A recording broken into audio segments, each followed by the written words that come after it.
Ini mulai rada mikir iki. Mau ora mikir ya? Oke. Maksudnya ini mikir rada karena pembuktian tuh mulai agak ini, hati-hati. Susunlah bukti formal validitas. Ini seperti yang saya kasih kemarin itu. Kalian membuat tabel boleh, tidak tabel boleh, tapi harus ada urut-urutannya gitu ya. Ini yang A dulu, perhatikan. Jadi ada dua premis di sini. Negasi P atau Q atau R, terus P dan S yang diharapkan nanti menjadi P maka R, gitu ya. Di urut-urutannya perhatikan. Misalkan kalian mau pakai tabel gini silahkan. Nomor, terus ini tahapan gitu ya. Terus ini argumennya atau alasannya. Argumen atau alasannya. Ini perhatikan nomor 1 premis dulu boleh. Jadi negasi P dan Q atau Q atau R. Ini berarti premis 1 gitu ya. Terus tahap kedua P dan S. Premis 2. Nek wis bingung banget 3 langsung kesimpulan itu. Alasan bingung. Ini untuk penulis. Oke, perhatikan. Kalian mikirnya ini. Meskipun nanti ditulis di belakang, tapi harus Anda pikirkan sejak awal. Seperti Anda gini. Anda mau pergi itu, tujuan itu kan nanti kalian dapatkan di belakang. Tapi sejak awal sebelum kamu berangkat, itu mesti harus mikir tujuan saya kan. Raiso, yang penting aku lu ngosek lah. Karena yang dipikir kalian Raiso. Lu ngosek metu koma, tujuannya ngendi pikir kari lah atau sarno. Oke. Perhatikan di sini kalau kita ingin P maka R berarti kita butuh nanti ada P ada R berarti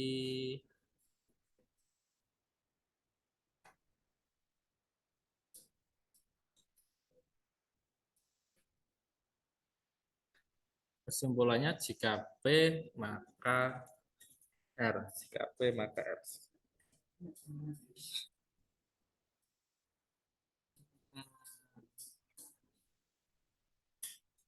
Gini saya nek implikasi itu setara dengan seandainya dikalikan dibuat 2 kali negasi dia ekuivalen dengan negasi P dan tidak Q ekuivalen dengan negasi P atau Q gitu ya Cah ya. Paham ya? Nah ini kan berarti kita punya yang depan ini Cah. Berarti kan yang depan ini P atau Q, yang ini kan R nih. Paham ada ini ya? Nah, ini saya ingin lihat dulu ekuivalensi ini, Cah. Ekuivalensi dari implikasi itu apa? Ekuivalensinya adalah ini. Jadi sesuatu kalimat dinegasikan 2 kali itu akan kembali ke dirinya sendiri kan? Jadi ini maksudnya negasi 2 kali. Loh Pak, kok ini tinggal sekali? Karena negasi yang pertama sudah kita masukkan ke kalimat ya. Negasi P, maka Q kan P dan tidak Q. Ya enggak? Terus P dan tidak Q dinegasikan lagi menjadi tidak P atau Q. Nah, berarti ini itu sebenarnya ekuivalen dengan suatu implikasi. Implikasinya berarti menjadi P atau Q gitu ya. Maka R kan gitu tuh. Nah, ini ekuivalensi dari nomor 1. Ekuivalensi dari nomor 1 ini maksudnya ya. Terus langkah berikutnya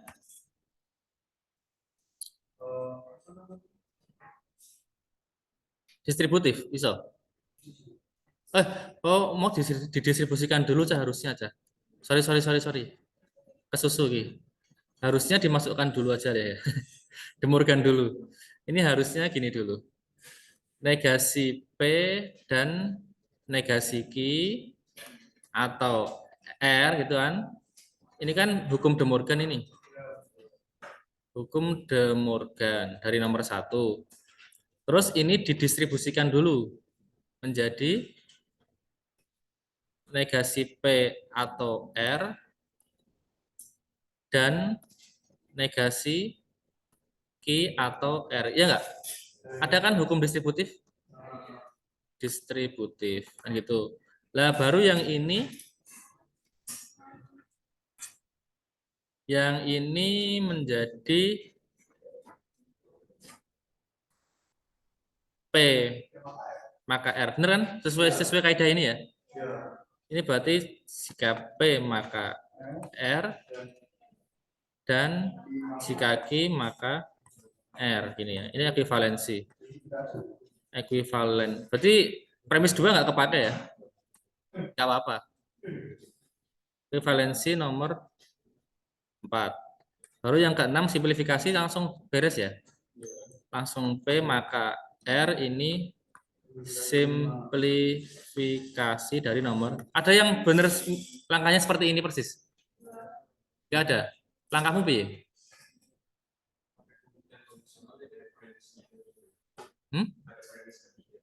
P-nya. Ya apa sih? P bisa.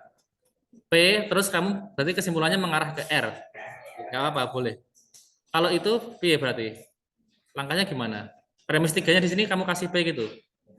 Ini P adalah premis ketiga gitu ya. Nah, terus gimana? Eh? Ekuivalensi dari yang ini langsung ekuivalensi menjadi P atau Q maka R. Nah, terus B.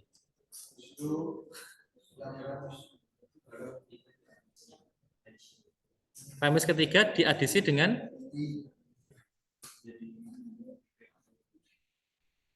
premis ketiga mbok atau Q gitu. Q-mu untuk kondi.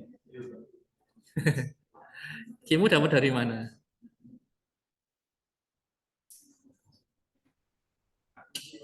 Hah? Ini mbok kasih adisi. Kamu pakai adisi gitu. Addition ini ya. Addition dari P. Dari nomor dari premis 3 ini. Addition dari premis 3. Terus habis itu pakai modus ponen. Ini langsung R gitu. Karena kita punya P atau Q, kita punya ini modus ponen dari ini dan ini gitu.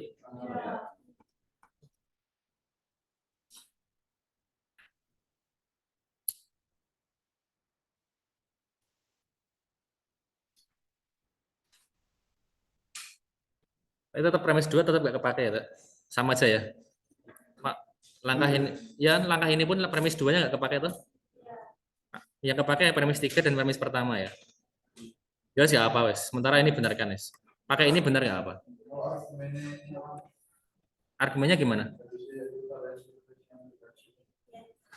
Ini implikasi. Ya kudunya ekuivalen sah. Nah implikasi piye? Implikasi ki implikasi itu bukan argumen pembuktian.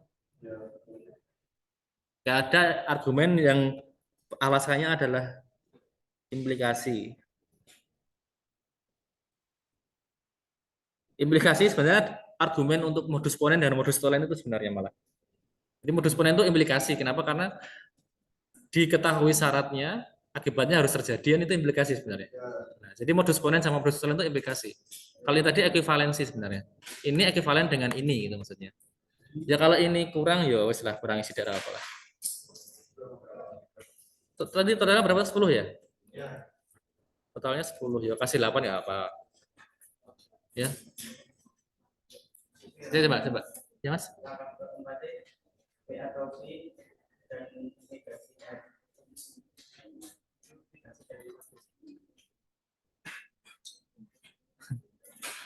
Jadi setelah ini dikasih P atau Q gitu, Mas.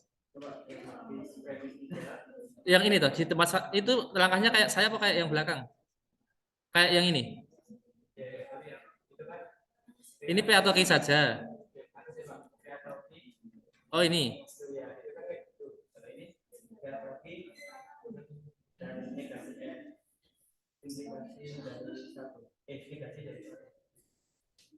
Terus berikutnya apa?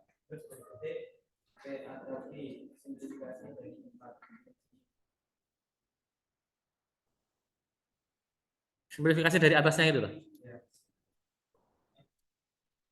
Ini tadi dia P atau ya nggak bisa. Nggak bisa, Mas. Ini karena dia negasi itu tidak suatu ini. Negasi itu bukan suatu ini. Kan dia dibuat gini ya. Negasi itu bukan langkah argumen. Kecuali dua kali negasi. Dua kali negasi itu adalah untuk mencari ekivalensi. Kalau kamu menegasikan premis, berarti malah kamu menggunakan informasi yang salah.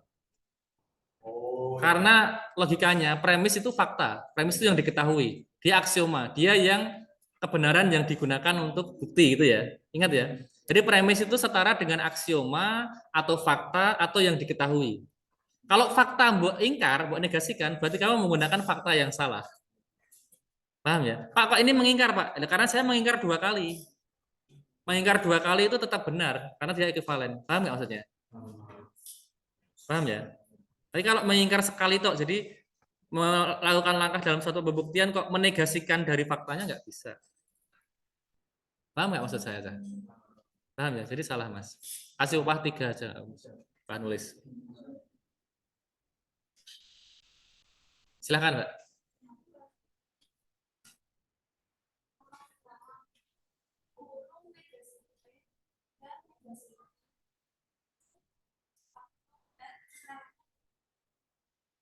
Kurung negasi P dan negasi G gini. Kurung atau R gini kan. Ya itu nggak apa-apa, itu bisa distributif. Terus setelah itu kayak punya saya ini. Iya silakan apa bingung. Timbang bingung oleh moco kita yang sakit. Iya iya iya. Ya apa? Ini tuh, oh ini tuh. Mis 2, mis 3. Iki simplifikasi nomor siji. Wih, iya iki.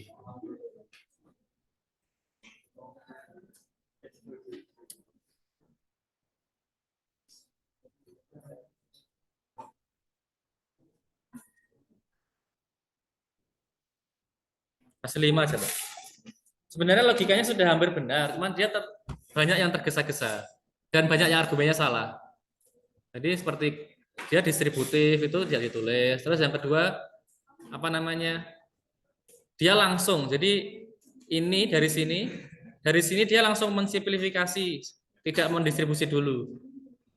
Karena aturan simplifikasi itu harusnya ada dua buah kalimat yang dikonjungsi diambil salah satu aturnya gitu. Dia masih dalam bentuk ini langsung disimplifikasi, langsung diambil ini dan ini toh. Terlalu tergesa-gesa itu. Ya silahkan Pak. Tanpa alasan semua. Urutan-urutan tok itu Mbak ya. Nah, ini urutan-urutan tok itu terus. Tapi benar. Salah juga. Yang mana yang kayak yang depan punya saya apa kayak yang belakang? Kayak yang ini, kayak yang ini. Kayak yang ini. Berarti benar sampai sini gitu ya. Tapi dia ini toh, ini apa langsung langsung ini gitu.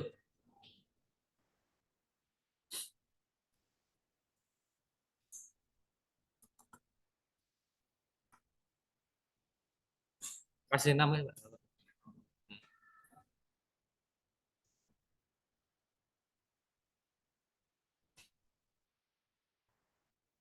Udah ya? Next bisa? Oke. Berikutnya tuh yang B S maka Q maka R P dan S maka Q P dan S maka Q. Terus kesimpulannya apa tuh? P maka R juga ya? Oke, aku tak ngikuti punyamu nggak apa. Kalian kebanyakan pakai ini ya. Kebanyakan pakai kondisional terus yang P-nya kalian jadikan premis juga ya.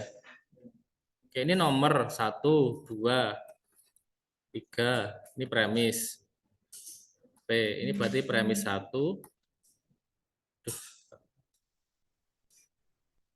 Premis 1, ini premis 2, ini premis 3. Kesimpulannya yang diinginkan R ya saya. Ya, R. Berarti R padahal R tidak terhubung langsung dengan P kan nggak ada kan? R terhubung dengan Q, terhubung dengan S. Berarti di sini butuh butuh S dulu untuk dapat Q kan gitu nanti kira-kira.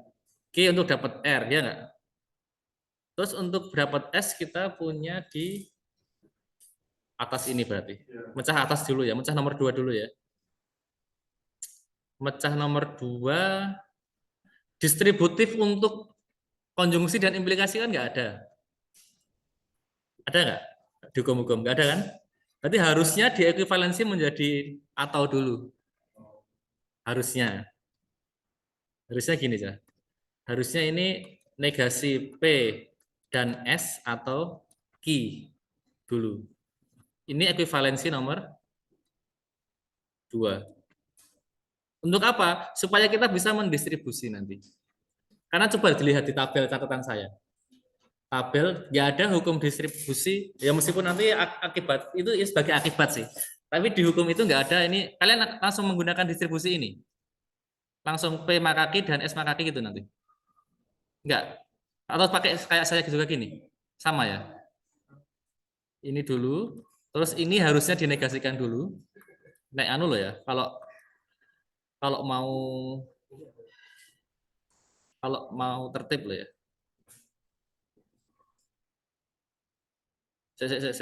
Ini negasi kidan ya.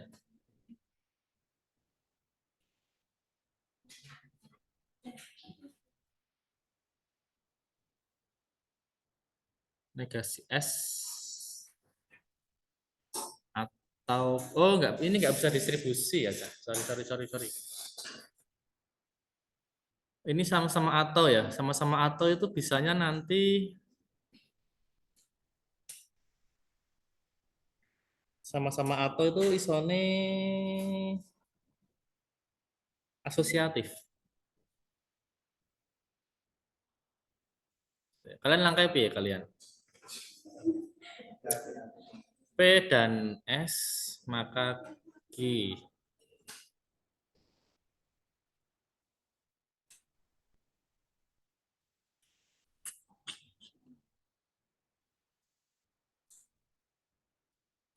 Coba sik wae, ngene sik wae.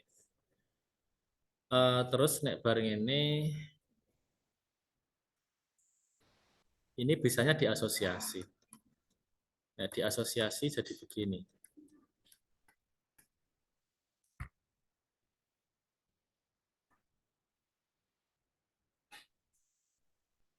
Ini kalau di 2 kali negasi jadi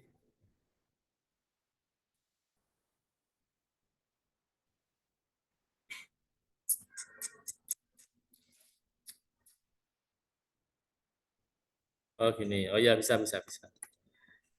Ini berarti menjadi negasi P atau yang ini implikasinya sorry. S maka Q. Terus jadi yang ini alasannya hukum De Morgan. Hukum De Morgan yang ini hukum asosiatif.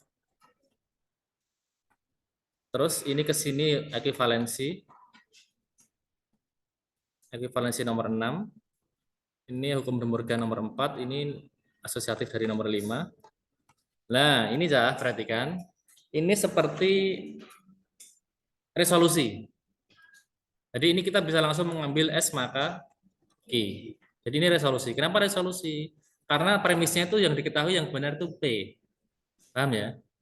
Kebenarannya P yang di sini muncul up negasi P atau ini. Artinya apa? Bahwa negasi P itu pasti salah. Kalau ada sesuatu yang salah diatur dengan yang lain, maka yang salah kita tinggalkan. Prinsipnya gitu kan? Nah, jadi ini resolusi. Kita milih yang kanan. Kenapa? Karena premisnya yang benar adalah P tadi, pakai kondisional tadi ya. Resolusi nomor 7 dan 3 ini harusnya. Bantuannya harus pakai ini, kebenaran P-nya. Nah, ini langsung bisa modus ponen. Karena ada ini kan. Jadi langsung bisa kita simpulkan R ini modus ponen dari nomor 1 dan 8. Nah, gini harusnya. Ada yang seperti ini? Ya, bingung semua yang nomor ini. Ya ada jawabannya. Coba contoh salah satu, Mas. Jawaban temanmu kayak gimana, Mas? Dia ada ditabrak biasanya.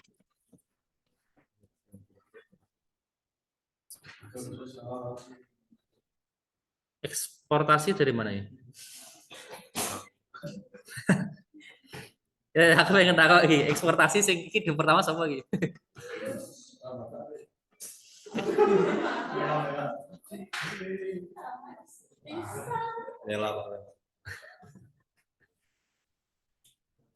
Eksportasi loh.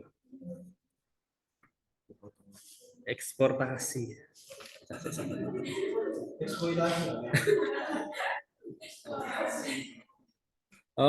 Oh ini yo, gak eksportasi cawe aku eksplorasi. Oh, eksplorasi mikirin loh eksportasi. Kayak jujur bae sing di ide pertama eksportasi sama cah? Sumbernya siapa? Sumber infonya siapa coba? Mesti ada sumber infonya itu. Oke, boleh boleh kayak gitu cah. Jadi gini, tetap alangkahnya harus dari sini dulu sebenarnya. Jadi kan sampai setelah ketemu ini boleh. Jadi diekivalen lagi boleh. Jadi ekivalensi ini, jadi langkah ke-8 belok sini boleh. Jadi dari sini itu, ini karena ada sekian atau ini tuh boleh pakai implikasi gini boleh. S, nah, S maka Q. Nah ini ekivalensi lagi. Jadi yang tadi diekivalensi ini dulu jadi ini. Sekarang keseluruhan ini jadi ini. Ini ekivalensi lagi. Jadi 2 kali ekivalensi. Ekivalensi dari nomor 7. Nah dari sini boleh kalian ambil S maka Q-nya boleh. Ini modus ponen boleh. Modus ponen dari nomor 7 dan nomor 3 kan. Karena diketahui P kan. Nah baru ini modus ponen lagi kan. Modus ponen dari yang ini dengan nomor 1. Nah itu. Tapi yo gak aneh eksportasi sih. Dan terlalu seiki mau langsung ini tiba-tiba jadi panah kabeh ya. Nah itu terlalu meloncat sangat jauh gitu. Maksudnya iki tiba-tiba langsung mau gawe ngene piye? Kondi iki. Gak bisa, gak bisa. Meskipun 3 langkah terakhir itu sudah benar kalian.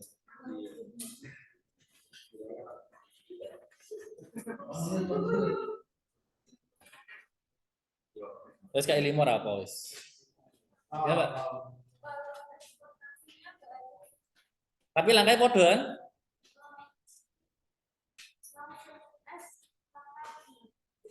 Sekondina itu. Gini, ini terlalu loncatnya juga parah. Saya mau bar kue iki mau dadek iki cah ya. Tadi kamu P dan S maka Ki mau dadek kayak iki ya. Ah, habis P langsung ini. Gak iki ini untuk sangkas mas, mas. Aduh bingung aja. Iya,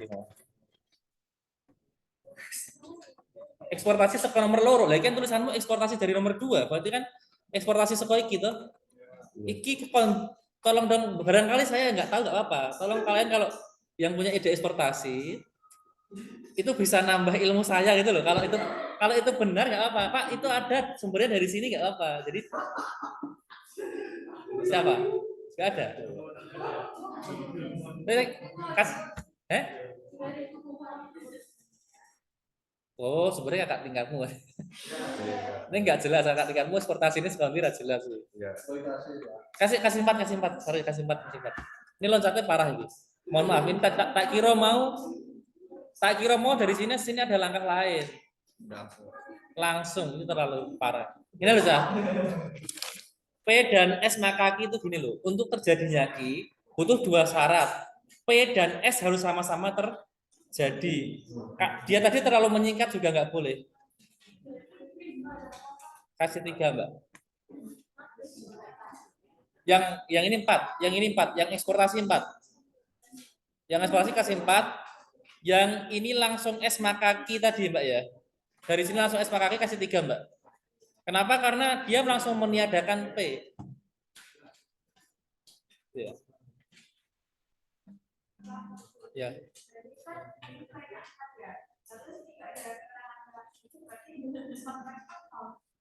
Mana?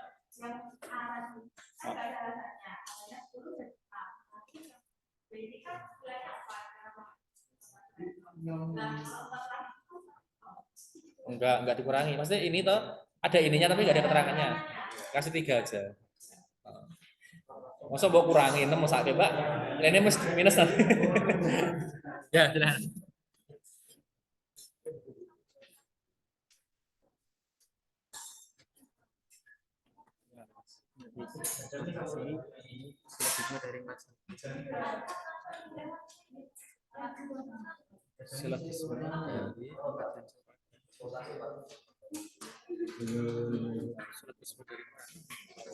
Ini ya.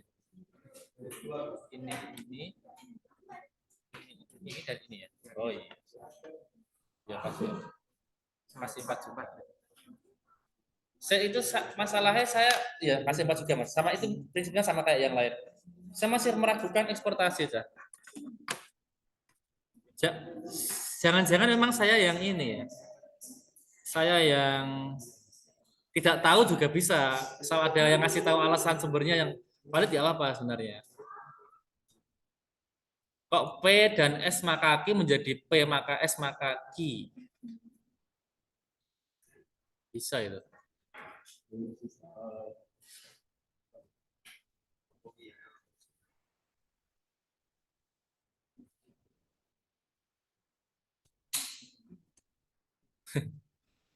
Atau neng modusnya awalnya eksplorasi terus nirun podo-podo salah kabeh. Di eksportasi kabeh. Enggak. Memang eksportasi. Oke. Ini dulu ya, nomor 9 dulu saya. Oke, perhatikan nomor 9.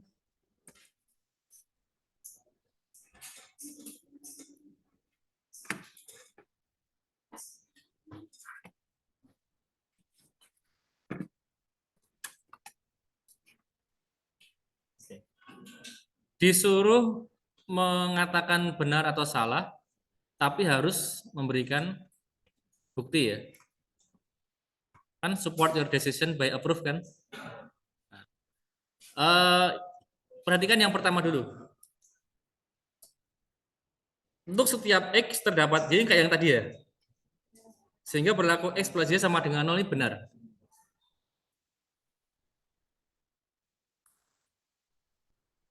Dan ini benar. Alasannya, buktinya. Nah, kalian sudah diajari belum membuktikan kayak gini? Belum ya? Buktinya, kalian buktinya gimana? Gak pakai bukti?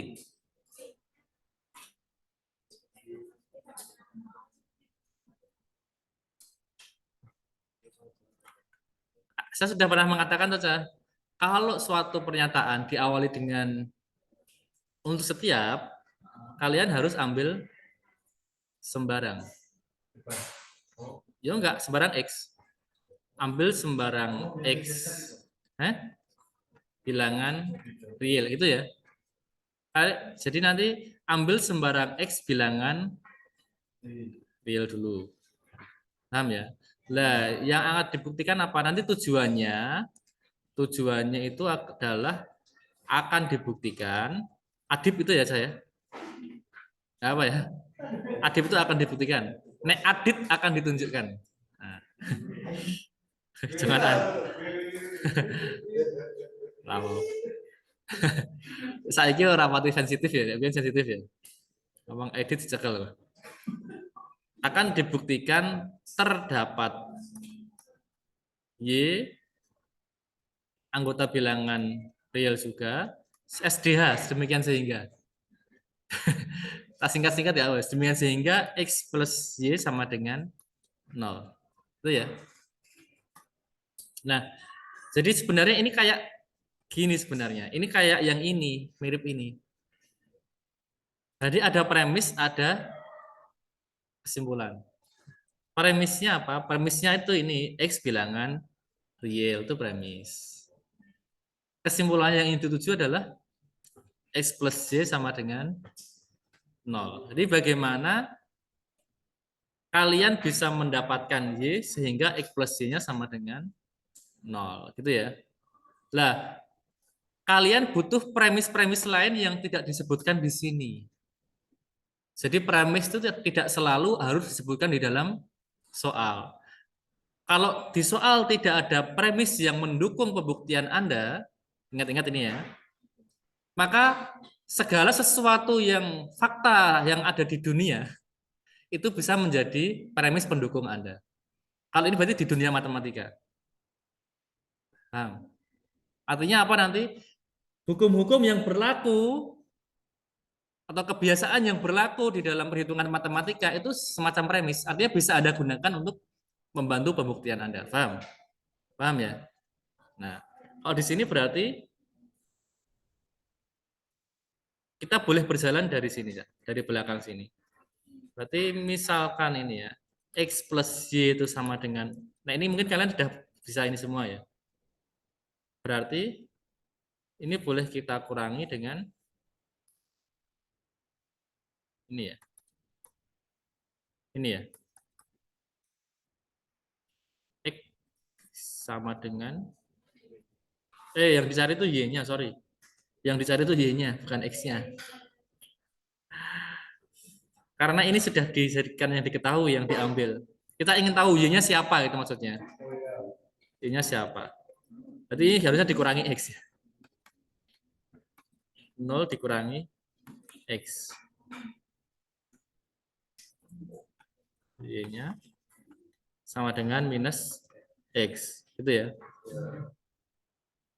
Nah, karena X itu bilangan real, maka minus X juga tetap bilangan real. Paham? Kenapa perlu dikasih ini? Ini untuk membuktikan ini. Ini kan X dan Y harus sama-sama bilangan real kan? Lah, maksudnya gini, jangan-jangan khawatirnya gini loh, Cah.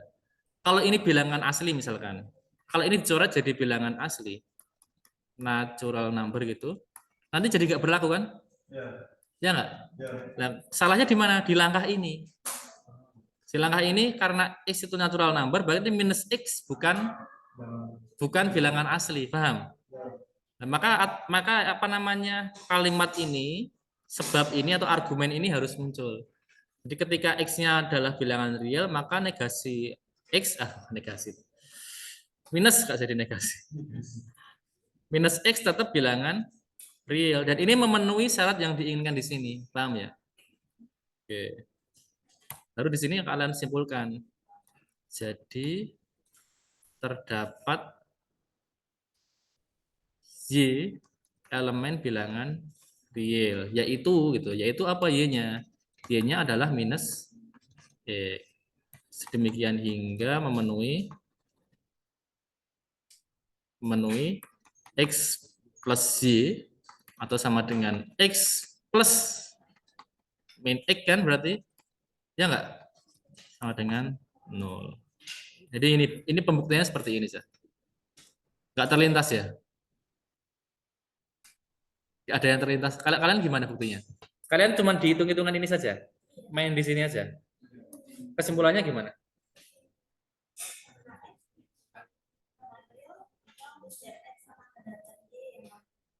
Coba sini, Pak. Sama semua kan? Salah satu aja nggak apa-apa, sama semua sekelas. Oh, nggak ada yang beda. Coba Mas, kamu Mas.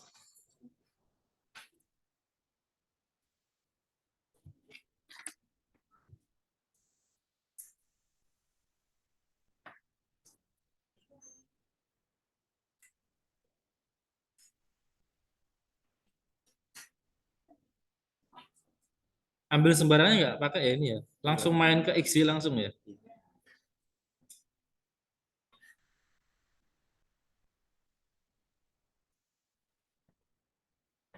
Ini.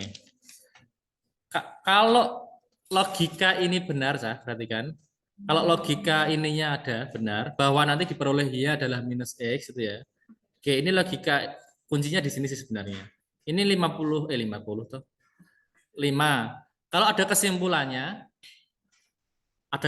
yang mengatakan kira-kira bahwa untuk setiap X itu terdapat Y yang sehingga memenuhi ini, tambahi 2 jadi 7.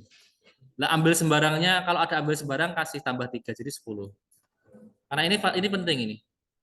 Mengambil sembarang itu penting. Karena kita mengatakan untuk setiap X. Ya. Jadi kalau cuman langsung ini sama ada kesimpulan kasih 7. Kalau nggak ada ambil sembarang. Paham ya? Harusnya ini jadi satu, harus ambil sembarang dan akan dibuktikan. Kesimpulan ya jadi untuk setiap X terdapat Y sehingga memenuhi X plus Y sama dengan 0 gitu. Dengan Y-nya sama dengan minus X harusnya gitu harusnya. Tapi yus nggak apa nggak ono kuis, yang penting ono kesimpulannya apa lah.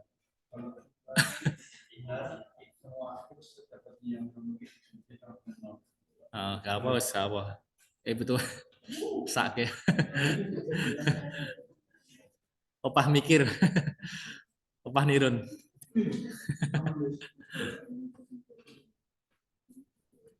Udah ya. Yang B benar apa salah sah? Salah. Kenapa salah? Ada alasannya. Mas?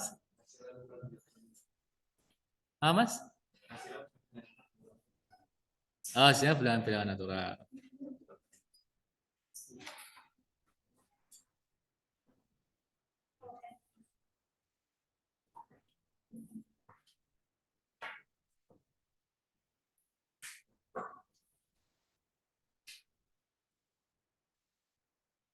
Oke, yang ini salah ya ini ya. Ini salah.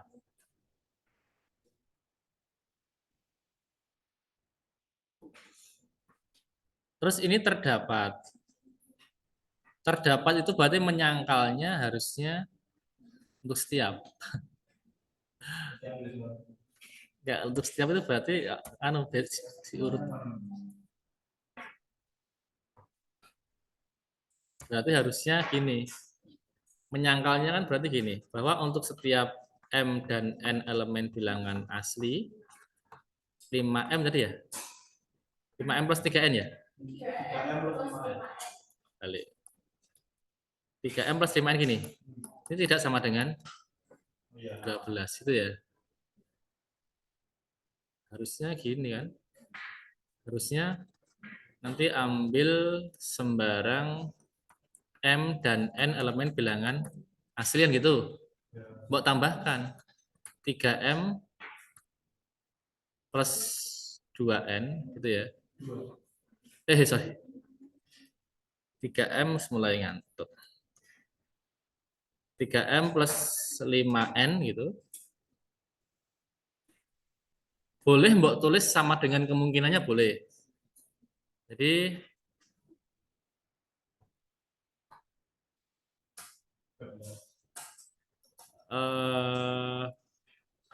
ini ya, misalnya ini ya. Untuk M1 N1 gitu ya. Ini 8. M2 N1 biro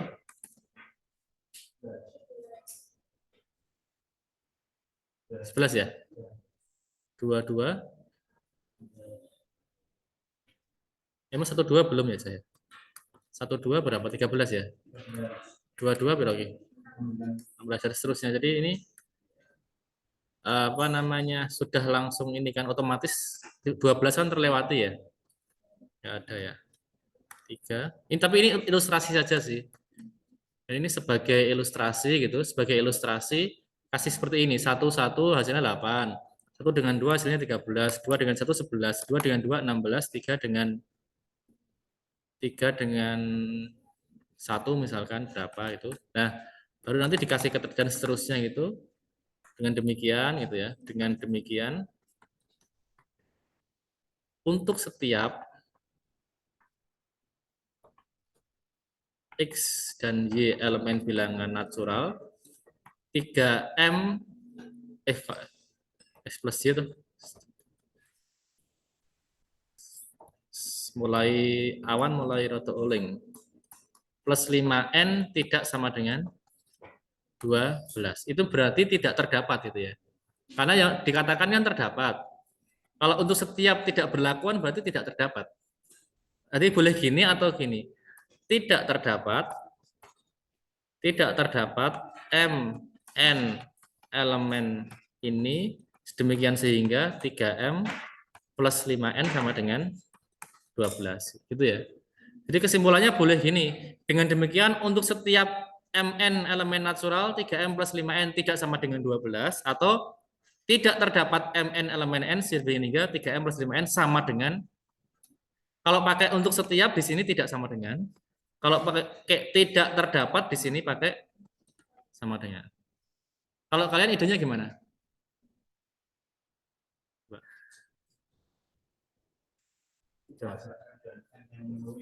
Ya, saya dikasih alasan tambahan nggak? Kasih ilustrasi atau apa gitu nggak? Oh ada ya ini. Oke. Jika N bilangan asli, maka M akan bernilai pecahan atau negatif. Oke, serah apa lah.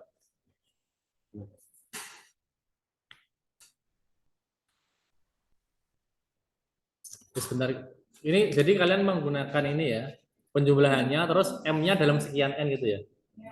Ya, sebenarnya lah rapol. Kayak 10 kan. Wih, saya oleng.